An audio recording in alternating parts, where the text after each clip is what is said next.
A man was shot to death after he was accused of leading deputies on a car chase and foot pursuit through a neighborhood near Olympia. The Thurston County Sheriff says multiple deputies opened fire after they heard gunshots coming from a backyard. As Fox 13's Jennifer Dowling reports, it's unclear who was firing those initial shots.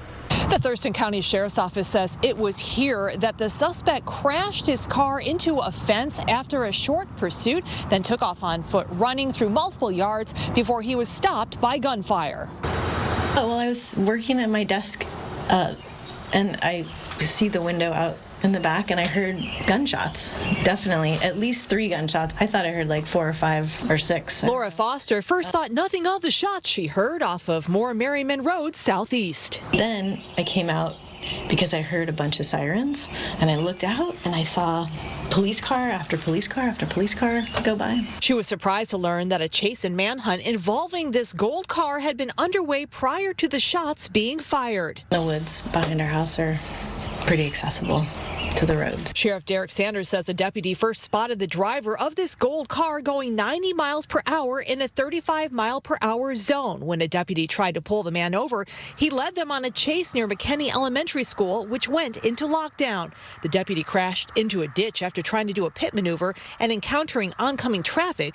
The sheriff says the suspect also crashed into a fence in a residential area and took off on foot through multiple yards. Deputies said they heard shots fired not long after. Gunshots in the backyard, and then we know that deputies called out that they fired shots. Sheriff Sanders says deputies followed the suspect on foot into the yard. They then opened fire, and the suspect was fatally hit and died in the yard he was in. When you've got these individuals and they're running, and now one of them shooting, you just don't know what you don't know. The passenger also fled and got about 10 minutes away by foot before a canine tracked her down, and she was taken into custody on a different warrant. They actually went on a full-blown canine track, so they were going down like a trail and some other areas. The Johnsons say a neighbor told them what was going on, and they hurried back inside and locked their doors. We hightailed it back to our homes, locked the door. They were surprised this was happening in their normally quiet neighborhood. All I saw was a fire truck going down the road, siren going. Crazy.